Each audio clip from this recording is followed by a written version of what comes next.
Selamat pagi teman-teman, apa kabarnya ya? Mudah-mudahan Anda selalu dilindungi oleh Yang Maha Kuasa ya. Selalu dalam keadaan sehat walafiat ya. Gemah ripah loh jinawi. Oke. Nah, dalam video kali ini kita akan melanjutkan sesi pembelajaran online kita ya. Masih tentang 7 Habits of Highly Productive People. 7 kebiasaan yang dilakukan oleh orang-orang yang produktif. Jadi tadi kita sudah membicarakan habit pertama, yakni positive mindset. Habit kedua, be resilient, ya. Daya resiliensinya terus dipelihara. Yang habit ketiga, self-learning habit, ya. Bagaimana kita terus menumbuhkan tradisi untuk belajar dari alam, belajar dari kehidupan, belajar dari pengalaman nyata, ya. Bukan hanya belajar dari teori. Itu 3 habit yang sudah kita bicarakan. Nah, di dalam habit yang keempat nih kita akan bicarakan kali ini ya. Jadi seperti yang tertera dalam slide di depan Anda ini, habit yang keempat ini adalah plan and implement. Ya, plan and implement. Jadi tidak hanya merencanakan tapi juga mengeksekusinya, mengimplementasikannya. Ya. Jadi dalam slide berikutnya ini saya mengatakan kebiasaan orang yang produktif berikutnya adalah selalu menyusun rencana tindakan yang sistematis dan kemudian menerapkannya. Execute the plan. Ya. Jadi tidak hanya NATO, no action talk only, ya. NATO tidak akan membuat Anda menjadi kaya, Mas. NATO tidak akan membuat karir Anda melesat. NATO hanya akan membuat Anda terpuruk dalam duka dan nestapa, ya. Jadi di dalam slide berikutnya ini Anda bisa lihat gambarnya orang yang tidur, ya. Orang yang produktif bukanlah orang yang dengan tipe NATO, Mas ya. No action talk only. Sebagian orang menjadi sangat tidak produktif karena waktunya lebih banyak dihabiskan untuk ngobrol ataupun melakukan hal-hal yang tidak penting. Ya. Atau hanya NATO menghabiskan banyak waktu untuk meeting, membahas rencana, namun implementasinya nol. Meeting, ngobrol panjang berjam-jam tapi useless, tidak ada eksekusinya. Itu kan berat, Mas. Ya, jadi sebaliknya ya, dalam slide berikutnya Anda bisa melihat ya, orang yang produktif bukan saja menyusun rencana secara terarah dan terpadu, namun mereka kemudian melakukan proses implementasi dengan sungguh-sungguh, serta melakukan pemantauan progres realisasi action plan dengan cermat. Nah ini penting, Mas ya, jadi memang kalau bisa memang kita punya plan, ya, karena ada pepatah mengatakan, if we fail to plan, we plan to fail. Kalau kita gagal merencanakan, berarti kita merencanakan untuk gagal. Ya. Jadi memang kita tetap perlu mendesain roadmap, ya, plan. Nah, contoh konkret dalam kehidupan sehari-hari Anda ya, personal life, ya, apa sih sebenarnya life goals Anda itu, Mas? Apa rencana hidup Anda 3 tahun, 5 tahun ke depan? Ya. Apakah Anda sudah menuliskannya? Ya. Nanti kita akan bahas itu dalam video pembelajaran online berikutnya ya, di judul yang Success Mindset. Tapi saya ingin menyinggung di sini bahwa sebuah studi mengatakan bahwa kalau Anda menuliskan rencana hidup Anda dengan konkret, dengan tertulis, 3 tahun mau ngapain, 5 tahun mau ngapain, itu peluang keberhasilannya jauh lebih tinggi dibanding orang yang hanya mengangan-angankan dalam angan-angan saja, Mas. Jadi tuliskan apa rencana hidup Anda 3 tahun, 5 tahun ke depan. Ya, your life goals. Apakah Anda ingin menjadi seorang direktur, ya, perusahaan yang bonafit, bukan perusahaan rindu order ya, Mas ya, bukan PT rindu order atau maju kena mundur kena ya, tapi perusahaan seperti Unilever atau GE atau Citibank. Apakah Anda ingin menjadi direktur perusahaan-perusahaan multinasional dalam 5 tahun ke depan? Atau mungkin tujuan hidup Anda ingin memiliki bisnis sendiri dengan omset 100 juta per bulan, itu terarah, Mas. Jadi rencana hidup itu kalau bisa terukur dan terarah. Contohnya tadi, dalam 5 tahun ke depan saya sudah akan menjadi seorang direktur di perusahaan multinasional dengan gaji 80 juta per bulan misalnya.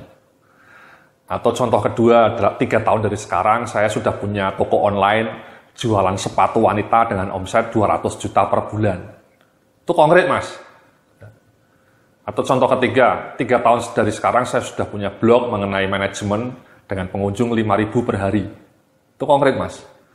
Jadi 5 tahun dari sekarang jadi direktur, 3 tahun dari sekarang punya toko online yang bagus, atau 3 tahun dari sekarang punya blog yang legendaris dengan jumlah pengunjung yang banyak. Itu contoh-contoh rencana yang tertulis dengan konkret. Ya. Nah, kalau misalnya Anda kerja di kantor, ya rencananya mungkin rencana kantor ya, rencana organisasi Anda ya, dalam satu tahun biasanya dibikin action plan, setahun ke depan mau ngapain, ya, program kerjanya apa, itu biasanya lebih terarah, ya. Tapi kalau Anda sebaiknya juga punya personal goal, punya personal plan development. Jadi tadi goalnya seperti itu Mas ya, punya toko online dengan omset ratusan juta per bulan atau jadi direktur dengan gaji 80 juta per bulan, amin ya. Nah setelah punya plan seperti itu, kemudian ya dibikin roadmap-nya Mas, dibikin timeline-nya, ya. Tahun pertama mau ngapain, atau semester pertama mau ngapain, semester kedua, 3, 4, 5, 6, 7, 8, 9, gitu ya. Kalau 3 tahun kan berarti ada 6 semester Mas. Mau ngapain saja, ya. Termasuk misalnya ini ya, Anda ikut kursus ini itu mungkin bagian dari plan Anda ya. That's good, ya, good choice. Dalam rangka untuk mengembangkan kompetensi diri Anda, menjadi pribadi-pribadi yang lebih unggul. Ya. Nah, tapi setelah kemudian punya rencana, punya plan, nah kemudian ya dieksekusi Mas. Ya. Tidak hanya NATO, tidak hanya no action, talk only. Di slide berikutnya ini ada sebuah kalimat yang menarik, talk is cheap. Just do it. Ya, Anda sudah punya plan tadi, personal plan, bagus. Timetable, timeline, kemudian just do it. Ya, because talk is cheap, plan is cheap. Ya, rencana di atas kertas is cheap. Anda mau ngapain, ya, ngomong kosong. Saya punya teman ini Mas, lulusan S2 dari Australia. Dia sudah lama mau mengatakan mau bikin perusahaan sendiri di bidang konsultan. Setahun yang lalu dia ngomong seperti itu. Kemarin ketemu dengan saya, dia belum action apa-apa Mas. Ya. Jadi dia hanya ngomong doang. Nanti tahun depan mungkin dia akan sama Mas, belum action apa-apa. Ya, jadi hanya rencana, angan-angan. Anda mungkin banyak punya angan-angan Mas. Tapi kalau tidak dieksekusi ya wishful thinking, ya fata morgana. Ya. Nah, again tadi ya, kalau Anda sudah punya personal plan, Anda sudah punya roadmap-nya, Anda jadi tahu apa yang harus Anda lakukan. Ya. Kenapa? Karena kadang-kadang kalau Anda tidak punya plan hidup yang jelas, Anda lebih banyak mengerjakan hal-hal yang tidak berkaitan dengan rencana hidup Anda. Kalau Anda sudah punya plan-nya itu kan bisa jadi jangkar, Mas, sebagai anchor. Ya, sebagai anchor jangkar. Jadi Anda selalu menyusun action-action yang relevan dengan tujuan hidup Anda. Kalau tidak seperti itu, Anda bisa, ini ya, seperti layang-layang putus ya. Anda mengerjakan banyak hal, mengerjakan tugas di kantor banyak, tapi sebenarnya itu tidak relevan dengan tujuan hidup Anda. Itu kan bahaya, Mas. Anda mengerjakan tugas-tugas yang mungkin tidak penting, ya. Jadi kalau bisa kan mengerjakan tugas itu yang penting dan urgen, Mas. Ya. Seringkali kita terjebak mengerjakan tugas-tugas yang urgen, tapi sebenarnya tidak penting ya. Meeting ini, meeting itu diinterupsi oleh teman Anda atau atasan Anda, suruh ngerjakan ini, suruh ngerjakan itu, yang sebenarnya pekerjaan-pekerjaan itu tidak begitu penting bagi tujuan hidup Anda. Ya. Jadi itu wasting time. Nah, kalau Anda sudah punya tujuan hidup yang jelas, punya roadmap yang jelas, selalu arahkanlah pekerjaan-pekerjaan Anda, baik personal maupun di kantor itu, untuk mendukung pencapaian tujuan Anda tadi. Ya. Jadi kalau Anda mau menjadi seorang direktur marketing yang bagus, ya kalau bisa terlibat dalam pekerjaan-pekerjaan, dalam proyek-proyek marketing yang signifikan, ya, yang bisa menumbuhkan potensi Anda, bukan mengerjakan hal-hal yang clerical. Yang clerical itu kadang-kadang bikin laporan panjang, berjam-jam atau berminggu-minggu, tapi sebenarnya esensi dari laporan itu penting nggak sih bagi penumbuhan kompetensi Anda? Seringkali kita terjebak pada banyak pekerjaan yang sebenarnya tidak begitu penting ya, tapi menghabiskan waktu berjam-jam. Ya.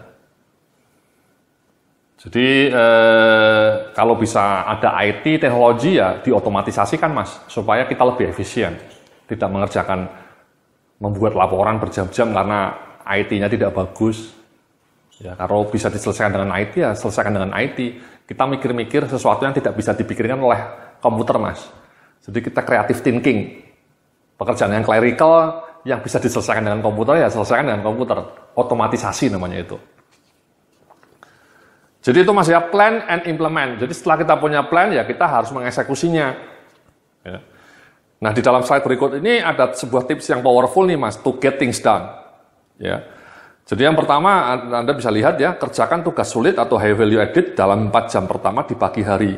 Kenapa? Karena riset membuktikan waktu puncak produktivitas Anda itu adalah antara jam 7 sampai jam 11 pagi, Mas. Ini riset nih, Mas. Jadi puncak kinerja orang itu memang mostly ya, tidak semua orang, tapi mayoritas orang itu pada pagi hari, Mas. Antara jam 7, 8, 9, 10, 11. Nah, kalau bisa alokasikan waktu-waktu kritikal itu untuk mengerjakan hal-hal yang rumit. Ya, berpikir mendesain satu produk atau menyusun sebuah tugas yang kritikal. Nah, seringkali kita justru menghabiskan waktu pagi itu untuk pekerjaan-pekerjaan yang tidak penting, misalnya ngecek email. Ya, kadang-kadang tanpa kita sadari kita ngecek email bisa sampai 4 jam atau 3 jam ya. Reply ini, reply itu, reply ini, reply ini. Justru pekerjaan utama kita menjadi terbelengkai, ya, menjadi terabaikan. Atau misalnya Anda menghabiskan waktu pagi itu untuk rapat yang sebenarnya tidak begitu relevan kehadiran Anda itu. Kehadiran Anda di meeting itu tidak begitu relevan. Anda hanya jadi pendengar, sekedar ngasih masukan. Lah ngapain? Ya, kenapa Anda harus ikut rapat seperti itu? Useless. Kenapa 4 jamnya tidak Anda gunakan untuk hal-hal yang lebih produktif? Misalnya melakukan analisa pasar atau apapun lah yang berkaitan dengan pekerjaan Anda. Ya. Jadi contohnya seperti saya Mas, saya itu selalu mencoba mengalokasikan waktu pagi saya itu untuk pekerjaan-pekerjaan yang kritikal. Ya misalnya tadi saya cerita bahwa hobi saya itu menjadi internet marketing. Ya kalau pagi itu saya selalu mencoba menganalisa apa sih critical faktor untuk menjadi seorang internet marketer yang penting itu. Ya. Atau saya membuat artikel yang menarik. Membuat artikel itu sesuatu yang sangat penting untuk menjadi blogger yang hebat ya. Ketika Anda mau menjadi seorang blogger atau internet marketing yang hebat, itu konten adalah kunci, Mas. Konten. Ya, itu sesuatu yang sangat penting, konten. Jadi saya selalu menghabiskan waktu pagi saya untuk mendesain atau memproduksi konten-konten yang bermutu. Karena itu kunci. Jangan justru dihabiskan untuk browsing, Mas. Ya, browsing Facebook, browsing Twitter. Ya, itu wasting time, nggak ada maknanya apa-apa. Jadi sekali lagi itu, Mas, ya, kerjakan tugas-tugas sulit Anda dalam 4 jam pertama. Ya, jadi itu kunci, Mas. Ya, ingat ini ya, waktu pagi itu adalah waktu yang paling produktif dalam hidup Anda, dalam siklus bioritma Anda. Ya. Kemudian ya, yang kedua, breakdown tugas-tugas dalam satu aktivitas yang lebih kecil dan manageable. Ya, jadi di breakdown lah tugas-tugasnya itu. Jadi misalnya saya sebagai seorang konsultan bertugas untuk membuat key performance indicators misalnya untuk seluruh perusahaan, itu kan berat, Mas.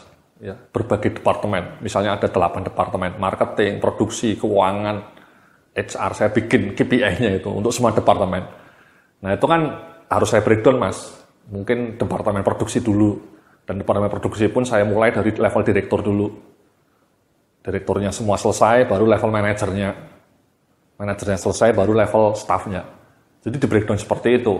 Itu membuat kita menjadi lebih manageable. Ya. Ketika pertama kali kadang-kadang kita bertugas itu memang berat ya. Kelihatannya wow, saya suruh mengerjakan misalnya membuat KPI sampai 200 KPI untuk semua perusahaan. Itu kan ketika pertama kali saya hadapi kan tugas itu kayaknya berat sekali ya. Membuat key performance indicators yang terukur untuk 200 posisi. Ya, dan 200-nya harus dihadapi satu persatu, itu kan berat. Ya, tapi kita breakdown satu persatu, satu departemen. Ya akhirnya kemudian setelah 3 atau 4 bulan selesai juga, Mas. Ya, jadi selesai juga. Jadi di breakdown, Mas, ya dalam tugas-tugas yang lebih kecil. Nah kemudian ya set deadline dan expected result-nya yang ketiga, Mas. Ya jadi ketika Anda punya plan ya ada deadline-nya, Mas, ada expected result-nya. Jadi contohnya real saja, Mas, ya, ketika saya membuat video ini misalnya ya, saya punya deadline, harus selesai pada bulan X misalnya, atau bulan Oktober misalnya. Ya, dari deadline itu kemudian saya bilang expected result-nya pada bulan Oktober tanggal 30, semua video mengenai manajemen skill sudah harus selesai. Ya, semua video online pembelajaran sudah harus selesai pada bulan Oktober. Pada tanggal 30 November semua video sudah diupload ke hostingnya, ya, ke hostingnya namanya Wistia, ya, bukan ke YouTube. Kalau YouTube gratisan. Jadi saya premium. Jadi seperti itu Mas, ya, videonya harus selesai di bulan Oktober, Novembernya harus sudah diupload, ya. Kemudian bulan Desembernya launching misalnya. Jadi ada deadline-nya. Ada expected result-nya. Jadi harus di-set seperti itu. Sama Mas, kalau Anda misalnya sudah punya personal plan tadi, dalam 3 tahun dari sekarang Anda mau menjadi seorang manajer di perusahaan multinasional dengan gaji 40 juta per bulan. Nah itu Anda harus punya deadline Mas. Misalnya tahun pertama mau ngapain saja, tahun kedua mau ngapain saja. Apa yang harus Anda lakukan supaya karir Anda meningkat. Apa yang harus Anda lakukan supaya headhunter tahu Anda. Ya Anda inilah ke LinkedIn ya. Cuap-cuap di LinkedIn, ya, bikin blog supaya nama Anda dikenal, ya. Kemudian di kantor Anda bikin prestasi kerja lah Mas, yang wow, yang cetar membahana, ya. Kalau prestasi kerja Anda datar-datar saja, ya Anda tidak akan mungkin bisa pindah ke perusahaan lain dengan gaji lebih mahal atau dipromosikan di tempat Anda dengan karir yang lebih bagus, tidak mungkin, ya. Jadi Anda harus punya deadline sendiri, Anda harus inisiatif. Ya, sering saya ditanya sama orang email ya, nanyanya sih seperti ini, Mas, saya kerja di kantor saya sudah bertahun-tahun, karir saya mentok. Apa yang harus saya lakukan? Ya simple Mas, kalau Anda merasa perusahaan Anda sudah mentok, karirnya tidak menjanjikan, ya resign, pindah ke perusahaan lain yang lebih bagus. Kenapa Anda harus komplain sama saya atau mengeluh? Ya, Anda mengeluh bos Anda tidak fair, perusahaan Anda tidak fair, itu bullshit. Ya, forget it. Kenapa kalau Anda yakin dengan kompetensi Anda pede dengan kemampuan Anda, dengan mudah Anda resign dan minggu depan pasti akan ada banyak perusahaan yang mau meng-hire Anda. Kalau Anda kompetensinya bagus, ya, mumpuni, cetar membahana. Biasanya orang-orang yang komplain kayak gitu tidak berani untuk resign. Kenapa tidak berani untuk resign? Karena merasa kompetensinya tidak jago. Jadi dia menutupi ketidakmampuannya dengan komplain. Menyalahkan atasan, menyalahkan manajer, atau menyalahkan perusahaan bahwa mereka tidak fair. Tidak. Jadi kalau misalnya Anda yakin kompetensi Anda hebat, yakin kemampuan Anda luar biasa, begitu Anda hari ini resign, minggu depan sudah ada banyak perusahaan yang mengontak Anda. Ada headhunter yang akan menelpon Anda, Mas. Ya. Jadi believe in yourself. Nah, caranya untuk membuat Anda menjadi hebat seperti apa? Ya ini tadi, set deadline, expected result. Jadi Anda di kantor Anda sekarang itu selalu punya prestasi kerja yang bagus dan bisa mengkomunikasikan prestasi itu, Mas. Ya. Banyak orang yang kemudian kerjanya bagus tapi tidak pandai mengkomunikasikan hasilnya. Jadi mungkin karirnya stagnan juga. Andanya harus proaktif. Mungkin mengkomunikasikannya tidak sama teman Anda, tapi mengkomunikasikannya ke blog Anda. Anda cerita di blog Anda, atau di LinkedIn, atau di CV Anda. Nanti dari CV Anda bisa mencorong, Mas. Kalau CV Anda itu bagus, isinya penuh dengan prestasi, ya kan headhunter pasti akan suka meng-hire atau membaca Anda. Ya. Jadi itu yang ketiga, Mas. Nah, yang keempat ini menarik ini, Mas, ya. Makan buah yang sehat, gunakan pewangi ruangan lemon dan berikan penerangan terbaik dalam ruang kerja Anda. Ini menarik tiga-tiganya nih, Mas. Ini riset nih, Mas. Ya, bukan ngawur. Jadi yang pertama, kalau Anda rajin makan buah, apel, anggur, jeruk, mangga, salak gitu. Itu lebih bagus, Mas, untuk produktivitas Anda. Dan kalau produktivitas Anda lebih sehat, lebih bugar, ya Anda pasti lebih produktif. Anda pasti akan lebih gigih mengeksekusi plan Anda. Sebaliknya kalau Anda makannya gorengan, ya, masakan Padang, lemak-lemak banyak, ya, sate kambing, ya, atau sop kaki kambing, itu punya pengaruh, Mas. Kalau Anda terlalu banyak makan lemak, junk food, minumnya manis, itu memang energi Anda itu terserap, Mas. Ya.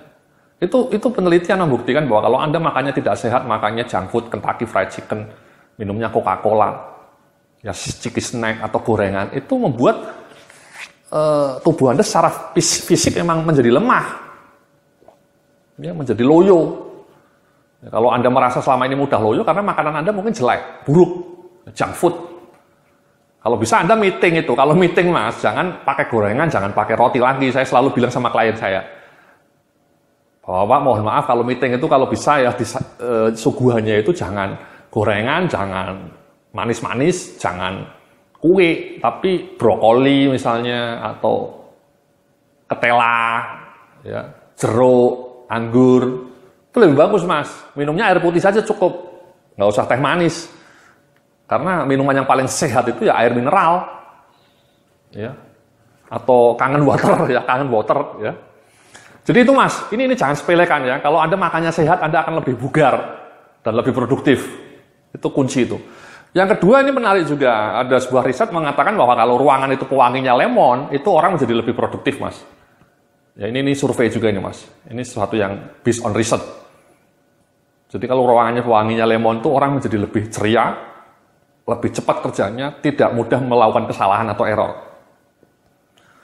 Jadi tolong ruangan Anda kalau kasih pewangi Mas, dan pewanginya lemon. Boro-boro Mas Yudha ya, ruangan saya baunya busuk Mas, ya, itu repot Mas ya. Ruangan Anda mungkin baunya tembok, ya, AC yang tidak pernah dibersihkan. Jadi baunya itu kurang enak. Itu mempengaruhi itu Mas, mempengaruhi mood Anda, mempengaruhi produktivitas Anda. Jangan salah ya. Jadi Anda harus memakai pewangi ruangan yang bagus juga, ya. Dan yang kedua penerangannya Mas.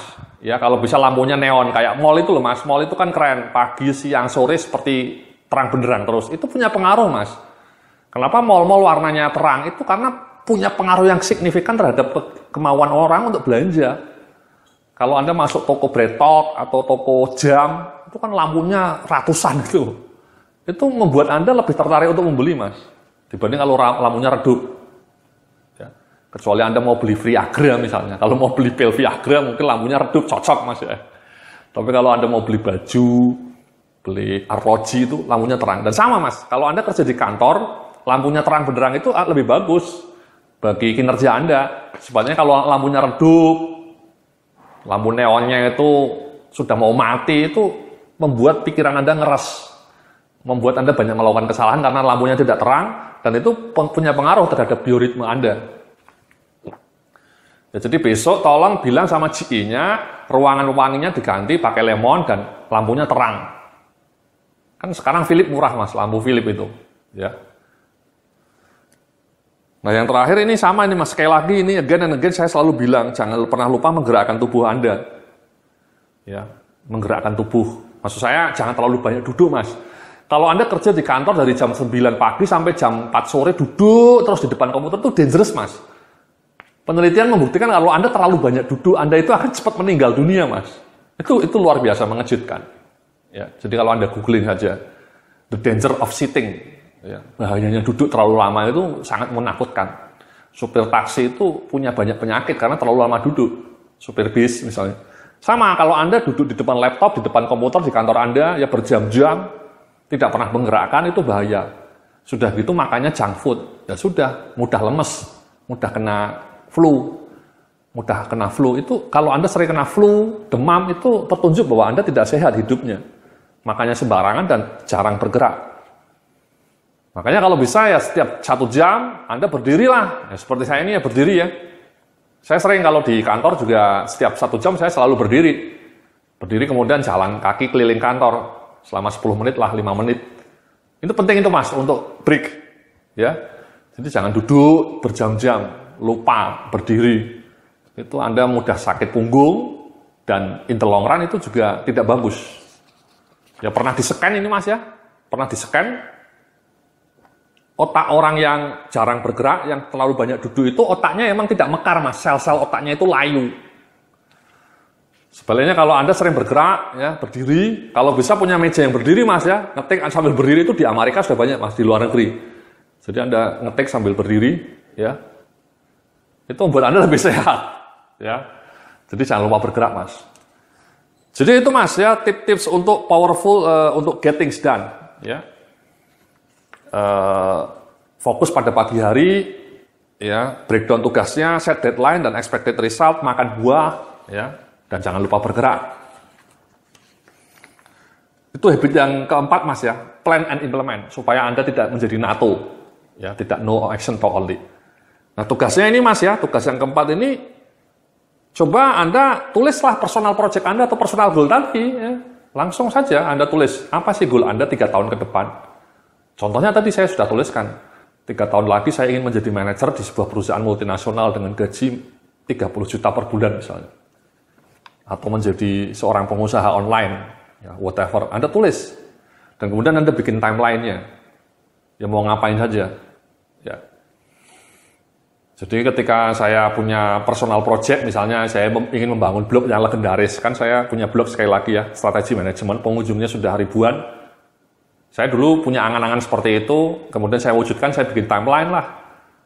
Ya, saya mau ngapain saja, tiap minggu saya harus menulis artikel baru. Ya, artikelnya harus ada gambarnya, dan minggu ini nulis tentang apa, minggu depan nulis tentang apa, itu sudah saya proyeksikan biasanya. Ya, jadi tertata. Nah, hasilnya ya saya berharap pengunjungnya makin banyak. Ya, promosi di Twitter, promosi di Facebook, itu saya tulis semua timeline-nya. Dan kemudian itu saya lakukan, saya eksekusi betul-betul, Mas. Dieksekusi, tidak hanya ditulis. Tidak hanya dipikirkan di angan-angan, tapi dieksekusi. Oke? Karena kalau tidak dieksekusi, Anda akan menjadi pujangga yang kelaparan. Ya, Mas ya. Jadi hasilnya yang diharapkan apa? Anda tulis itu, Mas. Ya, tolong tuliskan, ya, personal project Anda, tulis dengan sungguh-sungguh, dan dibikin apa? Action-actionnya yang harus Anda lakukan. Ya, dan hasil apa yang diharapkan dari setiap action itu. Ya. Jadi itulah tugas yang keempat ini, untuk menutup segmen yang keempat ini, ya kita akan lanjutkan dalam video-video berikutnya. Ya, jadi sekali lagi jangan cuma NATO, Mas, no action talk only. Terima kasih, sampai jumpa dalam video berikutnya.